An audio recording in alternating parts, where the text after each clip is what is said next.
ప్రపంచంలో జరుగుతున్న మార్పులకు అనుగుణంగా విద్యార్థులు నూతన టెక్నాలజీని పెంపొందించుకోవాలని హైడ్రా కమిషనర్ రంగనాథ విద్యార్థులకు సూచించారు. ఉస్మానియా యూనివర్సిటీలో ఇంజనీరింగ్ మొదటి సంవత్సరం విద్యార్థులకు ఓరియంటేషన్ ప్రోగ్రాం నిర్వహించారు. కార్యక్రమంలో Hydraa commissioner Ranganath, Osmania university VC కుమార్లు పాల్గొన్నారు. ఈ సందర్భంగా వారు మాట్లాడుతూ ఎప్పటికప్పుడు టెక్నాలజీని పెంపొందించుకుంటూ ఉన్నత శిఖరాలను అధిరోహించాలని సూచించారు. విద్యార్థులు చదువుతో పాటు క్రీడా సాంస్కృతిక కార్యక్రమాలు రాణించాలన్నారు.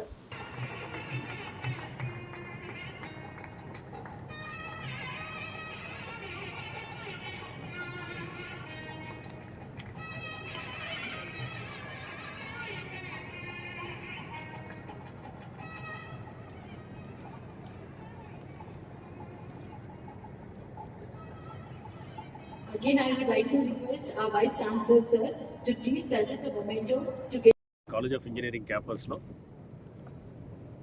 ఓరియంటేషన్ ప్రోగ్రామ్ ఫర్ కొత్తగా ఎవరైతే ఇండక్ట్ అయ్యారో engineering students, first year engineering students వారందరూ కూడా ఉస్మానియా ఈ క్యాంపస్లో కండక్ట్ చేయడం జరిగింది. ఈ సందర్భంగా ఇక్కడ డాక్టర్ కుమార్ గారు, వైస్ ఛాన్సలర్ గారు, డాక్టర్ సిన్హా గారు, అట్లానే ఇక్కడ అందరు ఫ్యాకల్టీ మెంబర్స్, తల్లిదండ్రులు, వారి పిల్లల్ని అందరినీ కూడా వారిని అడ్రస్ చేయడం కూడా జరిగింది.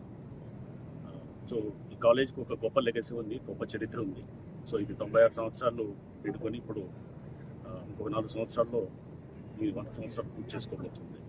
సో ఈ కాలేజ్లో వచ్చినటువంటి పిల్లలందరూ కూడా అంటే ఆల్రెడీ వాళ్ళు ఒక మంచి ఎగ్జామ్ ద్వారా, ఎంసెట్ ఎగ్జామ్ ద్వారా క్వాలిఫై అయ్యి వాళ్ళ మెరిట్ తోటి వచ్చిన వీళ్ళు ఉన్నారు. అండ్ వీళ్ళందరూ కూడా మన దేశ భవిష్యత్తు వీళ్ళలోనే ఇట్లాంటి ఇంజనీర్స్లోనే ఉంటుంది. సో మనం ఈ భవిష్యత్తు అంటే దేశ భవిష్యత్తు అంటే మనం టెక్నాలజీతో పాటు మన ఇతర వ్యక్తిత్వాన్ని ఇది కూడా మనం దాంతో మిళితమైతే ఇంకా మనకి బ్యూటిఫుల్ ప్రపంచాన్ని అంటే మనం ముందు మన దేశ భవిష్యత్తుకి ఇంకా అందరం కూడా దోహదపడవచ్చు. సో మనం మీ అందరికీ తెలుసు దేశము, రాష్ట్రం కూడా అద్భుతంగా పురోగమిస్తున్నాయి.